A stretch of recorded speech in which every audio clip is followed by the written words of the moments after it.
You've come to the right place for stimulating, interesting, and entertaining discussion. This week, we go one-on-one with a Kansas television legend. This is Cake News at 10 with Larry Hatteberg. For 51 years, Larry Hatteberg informed and inspired Kansas with his warm demeanor, credible and intelligent news reporting. He started at Cake News in 1963 when he was just an 18-year-old kid from Winfield. Over the decades, his work at Cake would make Hatteberg one of the best-known and best-loved personalities in Kansas. Through the decades, he became famous for his weekly Hatteberg's People features and his trusted, steady presence at the anchor desk. Tonight, in his first in-depth interview since retiring in 2014, Larry Hatteberg tells us what he's been up to. He shares his thoughts on the current state of American journalism and reflects upon his career unrivaled in Kansas broadcasting history.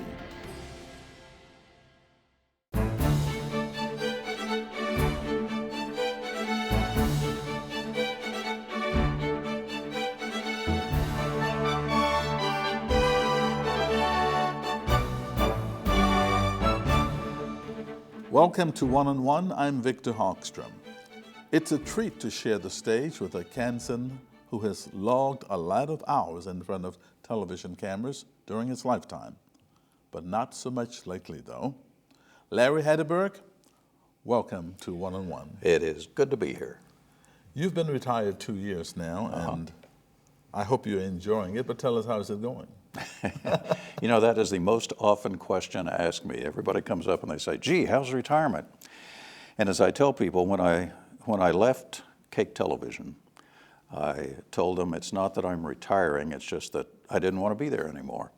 There are other things in my life that I wanted to do, and when your hair turns white, that's sort of an indication in my world that you better probably start doing the things that you really want to do because the clock is ticking. And so when I left Cake, I decided to concentrate on some other things, and I'm doing that and having a great time. So what are those things that you really want to do? Still photography. I love street photography. And I started out as a still photographer in high school, and I loved it. And I wanted to be at some point a newspaper photographer in the 1960s, but then I discovered that everybody was taking pictures for the newspaper, and I didn't think that I could find a niche in that. So I went to television and began my television career at that point. But I love still photography. And so I started that back up, and I do what they call street photography, which is basically photojournalism where you walk the streets of a city and you find those little moments in time, and you hope that you're in the right place at the right time, and you click the shutter at the right time. And I enjoy doing that. And the other thing that I've coupled with that is travel. So I do much of my still photography overseas, in France and the United Kingdom, and the Czech Republic, and Germany. And I find that to be very, very satisfying. Some days you go out to take pictures on the street, and you just meet some extraordinary people and have these incredible moments, and the next day you're out doing the same thing, and it's awful. So nothing happens. What do you do with these pictures? Well, I have a website, and I put them up for sale if anybody wants them. But you know, the good news is I don't need the website to subsist. The website is there. It's an extension of my ego, basically, as my wife says. So I put the pictures there basically to have a place to put them. If somebody wants to buy one, great.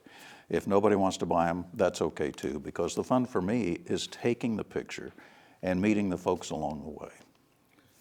So have you missed television at all over your past 2 years of retirement? Two answers to that question. I have not missed the business. I have not missed the corporate structure of the business, but I do miss some of the people I worked with. I worked with some extraordinary people, and I do miss those friendships and having the camaraderie with them that we had. So yes, I do miss that aspect of it. I do not miss But the how could you corporate not? structure. How could you not miss it after? And you were in it so long, over 50 years. I'm not sure I can answer that question. In one way that I could answer it is that television, when I got into it, was great fun. You went to work in the morning and you didn't want to go home at night because you were learning so much. You were doing so much. Each day was a gift. And as I was talking about with someone earlier today, I didn't even know what my hours were in the early days of television. I went to work at 7 in the morning, came home at 10:30 at night when I was 19, 20 years old. And they never told you what your hours were. You just worked it. But that was okay because I was having such a great time learning so much. And I miss those days. Sheriff Thomason, can you give me a little bit of a background as to what the escapees have done? Television changed into a corporate entity in which the bottom line became more important really than I think serving the community. And I don't want to generalize, but I think for many television stations it's that way. For me, I enjoyed a television station that existed to serve the community, to change the community, and to make a difference in the community. It sounds like public TV. Well, it is. It is. And in the early days, it was great. And, you know, for the first 25, 30 years, it was really fun. So what's the best thing you would say ever happened to you in television while working over those 50 plus years?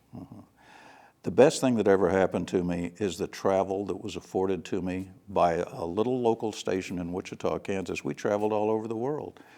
I was on the second television crew to enter China after China opened up in 1979, after Mao opened the borders. 60 Minutes was the first crew. We were the second TV crew into China. A local station in Wichita, Kansas, traveling to China. I mean, it's unheard of. But we did that all the time. We'd go to Italy, we'd travel here, we'd travel there, following a story from Kansas. And that changed over the course of time. Local television doesn't do that anymore because they don't have the budget for it. Not because probably they don't want to, but they can't because there's no budget for international travel. And international travel for me was a gift, an absolute gift. And I reveled in that and enjoyed every part of it. So that was the best thing. What's the worst thing? The worst thing, I think, was watching the business over the course of time change. And it became a business where the most important thing was shareholder profit, not necessarily what the business was doing, what the TV station was doing for the community. And when I grew up in television, I worked for a general manager who felt that a television station's obligation was to serve the community, to criticize it when it needed criticizing, to pat it on the back when it needed a pat on the back. And I always liked that, and I appreciated that. And in the early days, we did things that really changed the city of Wichita.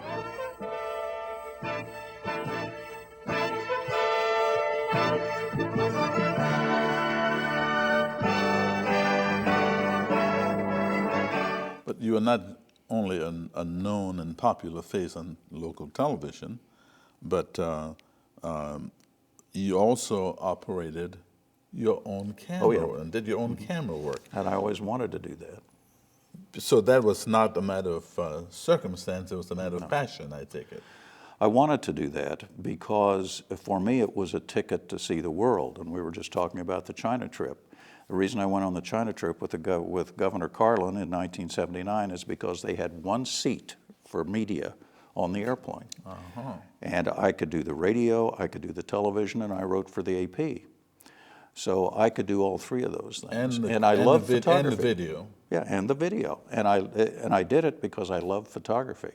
I loved being able to go out on a story, put a camera on my shoulder, shoot the story, come back, edit it, put it on the air, because at the end of the day, I could see something that I produced, something that I did.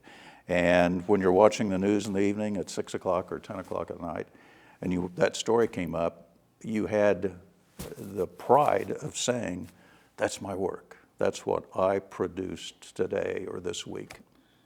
You also have a passion for public television, this station especially, KPTS. Why is that? That's unusual for most commercial broadcasters. Because public television is maybe our last hope in the community. Public television is involved in the community. Public television serves the community. Public television is the community. And because you're so involved with the community, you're doing things that the local stations don't do. You're doing things that the local stations can't do. And that's very, very important. And you know, the only problem with stations like KPTS is there's never enough money. Right. You guys need a couple, $10, $20 million in order to do your job. And I've always wished the Warren Buffetts of the world would come over here to KPTS and say, here it is, here's 20 million, have fun. Because I think KPTS and public television understands what's important in life. And it's not always the bottom line. I mean, you have to make money in order to buy the cameras and all of that. But there's so much more to television. Television is such a great power. And it's a power for good and should not be a power for greed. And 30 years ago, 40 years ago, the corporate owners of television stations across the country figured out that news departments were profit centers. Correct. That was a bad thing. That was a very bad thing. So how has television changed your life? Television was my life, and I lived it, breathed it, loved it, and when I went to work most mornings, I was really looking forward to the day because you never knew what was going to happen, and I liked that. I like going to work and where am I going to be today? What story am I going to be covering today? Who am I going to meet today? Who am I going to rub shoulders with? And over the course of time, over the course of years, you get a real education about life. When you graduate from high school and college, you think, great, no more teachers.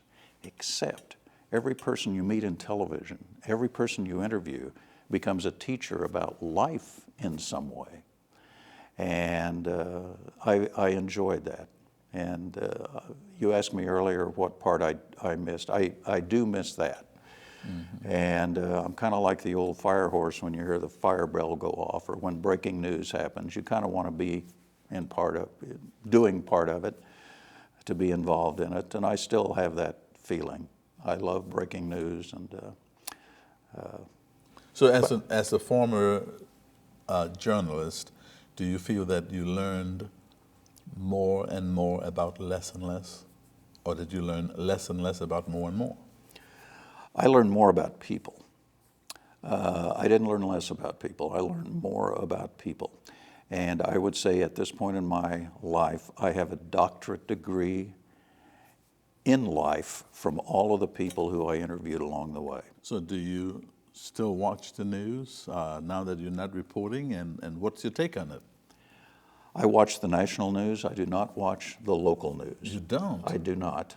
And the reason I don't is because every time I watch the local news, it puts me back in the newsroom. It puts me back on the set. And my stomach starts to get tight, not because I'm nervous about going on television, I'm not at all, but because I know what's going on behind the scenes, because I see things that I want to change, I see things that I want to do. So I love my friends who are involved in local television, and they do the best job that they possibly can under the constraints that they're under. And I wish all of them great success, but it's difficult for me to sit there and watch it night after night because it puts me too much back in the mix. Television is one aspect of your life, and the other aspect is still photography. So we like to play with you just a little game. Okay. All right? Okay. I have some pictures that I would like to show you. Okay. And tell us the first thing that comes to mind when you see the picture. Okay. All right? Here we go. Okay. Picture number one. It's half full. Okay. Okay. That's a good description, but what does it mean for you? What does it mean for me? It means for me that life is always half full, it's not half empty. Okay. Okay? Number 2. A crazed bat. And I have no idea what that means. It kind of reminds me of a map of the world, and there are probably places on there that I'd like to visit. Oh, all right. Okay? And number 3. Yes. Mr. Trump, President-elect Trump. Yeah. So what comes to mind? What comes to mind is President-elect Trump. I get it. Okay? And you were like See, I this never one. comment on politics. As a journalist, I never felt comfortable doing that. But you're out of the business now. No, I think once you're a journalist, Still a you're journalist always in a your heart, journalist, right? you know, so I never comment on politics. All right. Every time I see that show, every time I see that guy, it makes me sad, because that's what so many people think about television news, that it's a joke, All right. you know. And here is another one. My friend Susie Peters. Susan is a wonderful human being. We worked together at Cake for 20, 25 years. And she is a gift to broadcasting and a great friend. And I miss her terribly. She's one person I miss terribly. Picture number 6. Winfield High School. I took that picture in 1961. You remember that? Yes, 1961. And it's a double exposure. It was half taken in the daytime and half taken at nighttime with a 4x5 view camera, 4x5-inch negative. And we had to go through, and the janitor had to go through, and if you look at the pictures, the janitor had to go through and make the blinds in each window at the same level. And there's 4 hours between the first exposure and the second exposure of that picture. It's my old high school, Winfield High School, 1961. Number 7. It's where I grew up. That's my dad. He owned a large bakery, actually, in Winfield, Kansas. And it was called the Peerless Baking Company. And he owned it from the late 20s to the 60s. He was in it almost 50 years. And I grew up in the bakery, and I loved the bakery. And I used to work slicing bread and stocking shelves. And he had a great work ethic and taught me how important a work ethic was, how important it was to have a good one. All right, and here's the last one. Okay. 942 Coolidge. 942 Coolidge, that's my wife. 942 Coolidge was our first little apartment after we got married in 1965. And that picture, we're coming back from our honeymoon in 1965 at 942 Coolidge. It was a little 3-room apartment. We had no money. I think I paid $60 a month for that apartment, and it was great. Great. And her name is Judy. Judy. How yes. did you meet Judy? Judy and I lockered together in high school in Winfield, and we dated from the time we were 14. So I've known her since we were both 14. She decided to go to KU. I went to Emporia, and she wrote me a Dear Larry letter from KU and said she wanted to date all the KU guys, you know. And so she dated all these KU guys, and then a year later came back to me, and we've been together ever since. So it was meant She's to a be. she's a great human being. It was meant to be then. It was meant to be. That's right. Yeah, she's a poet and a writer, and I love her dearly. And the two of you have traveled the world. Yes. So what does that mean for you? How has it helped your life, improved your marriage, or? Well, it has helped my life, and it has improved my marriage, because the good news is we both like the same things. She's a great traveler. She's as comfortable on an airplane as people are in a car, and so we do travel the world. And I love to share the world with her, and she loves to share the world with me. The interesting thing about her is we see life through different eyes sometimes, and she sees things that I don't see because she's a writer and a poet. she'll point something out to me that I totally miss, and I think I do the same thing for her. So I think together we complement each other. So tell us about the one thing that people do not know about Larry Hatteberg that you like them to know. When you're in television, you're comfortable in front of a camera and you're in front of a lot of people most of the time. I'm actually a very private person. I like, if I go to a party, you might find me in the corner just kind of watching it. I tend to watch people and to watch things happen, but I'm really, most of the time, a pretty private guy. And I love people, and I love the business, but when I'm not involved in it, I'm fairly kind of a loner almost, I'd say. So that's what you like them to know, that you're a private person, but yet you love them. I do, and I guess, you know, I never talk about that because I think it's sometimes painfully obvious if you go to a party. And but I don't like to be the center of attention. I'd rather have a camera on my shoulder. And I go to many events now, particularly we have grandchildren who are teenagers, and when they're involved in an event, I'll go as a photographer. I can't sit in a chair, you know. that's so boring. But if I can go as a photographer and take pictures, I feel much better. So is that a perfect day for you? Or what is the perfect day for Larry? A perfect day for me is learning something new in terms of visual communication, in terms of photography, in terms of motion picture photography, in terms of video. A perfect day is testing a new camera to see what it'll do, to see its limits. A perfect day for me is working in Photoshop when I have a picture that I know works, and I have this old cat who'll sit on the chair next to me, and she's the only one who cares what's going on that screen. And she watches the little pointer on the screen go around, and she's my constant companion. I enjoy that. We've mentioned that still photography is something you enjoy very much. Mm-hmm. When you are taking those pictures, what is it that you try to capture? The moment. Try to capture the moment. Whatever it is in life. I remember I was on a street corner in Paris, and what you do is you watch people, and you kind of wait for the moment. And I saw this man and this woman, and they were obviously in love or lovers.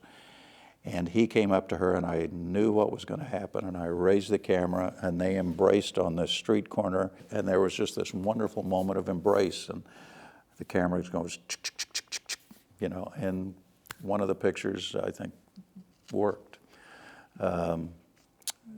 Those are the moments that I look forward to. That makes me happy when you get a good moment like that. You also did the camera work for the news and the field reports, mm-hmm. and you also did the camera work for the Hatteberg people yeah. segments. How did that come about, the people segment? Hatteberg's People came about in 1974 when the general manager of our television station came to me and said that they were getting a lot of feedback on these feature stories that I was doing, and would I mind if we franchised it? In other words, we would run it the same time every week, put it on the same newscast. The 10 o'clock Sunday night is when he wanted to run it, and he said, we're going to call it Hatteberg's People. And I said, let's not call it Hatteberg's People because that sounds very egotistical. And Mr. Umansky said, Larry, I sign your paycheck. We're going to call it Hatteberg's People. What the picture can't show you is that Mariah is legally blind and deaf. I want to be the first deaf-blind model. Lauren Wade of Winfield will be 102 next Friday, and he is still working at Walmart. Thoroughly enjoyed it. I own the series. I have all of the stories at home in a locked area of my basement. But it was one of the joys of my life, and it was on every week. You know, I won't be around forever, but the stories, I think, tell us about a people at a specific moment in time, what Kansans were like from 74 to 2014. And I think that's a very valuable piece of history. Convincing other people of that is the goal. Right, right. So what are you most proud of in your life today? Well, I'm most proud of the Hatteberg's People series. I do think that, that's a legacy that hopefully can be saved. I'm proud of the work that I did. I'm proud to have been in television when television mattered. Any regrets whatsoever? There's always regrets. I always have regrets. None that I want to probably talk about publicly. But you always have regrets in life. You always wonder, if I'd have made that left turn way back when, what would have happened, what would have changed. And then you have regrets about your television career. You know, if I'd have done this, then perhaps this would have changed.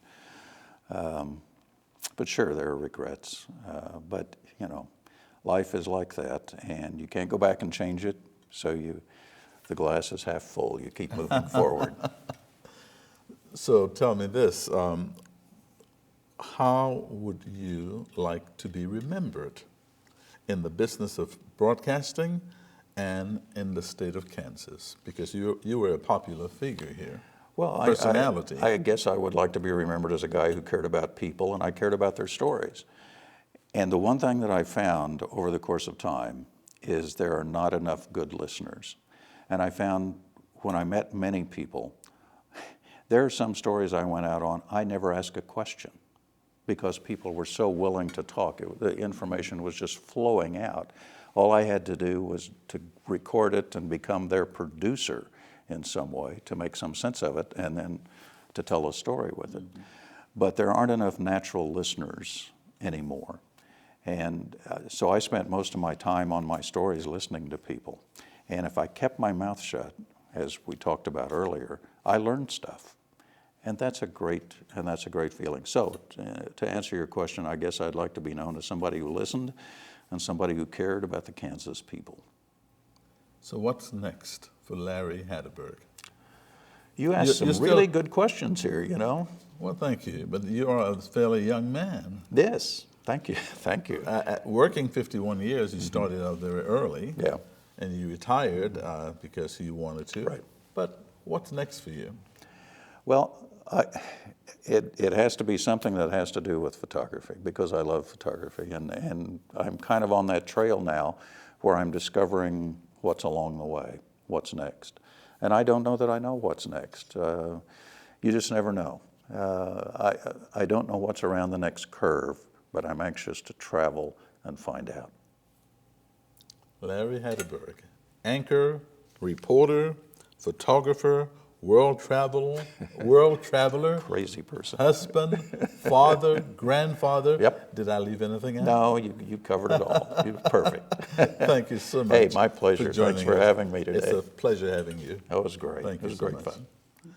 And we thank you for spending time with us this evening, watching One on One, and invite you to join us again next week for another edition of an intriguing conversation when I'll go one-on-one with someone else. Until then, I'm Victor Hogstrom. Take care.